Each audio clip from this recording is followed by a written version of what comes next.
ملك محمد مصطفى صلى الله عليه وسلم تورو رسي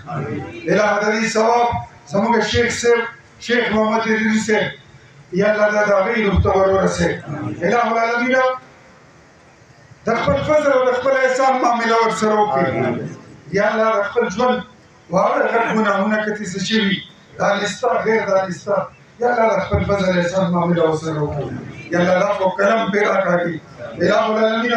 کور د جنت په باغچه وګرځي الہ العالمین خپل کار چې شروع کړو په خپل ژوند باندې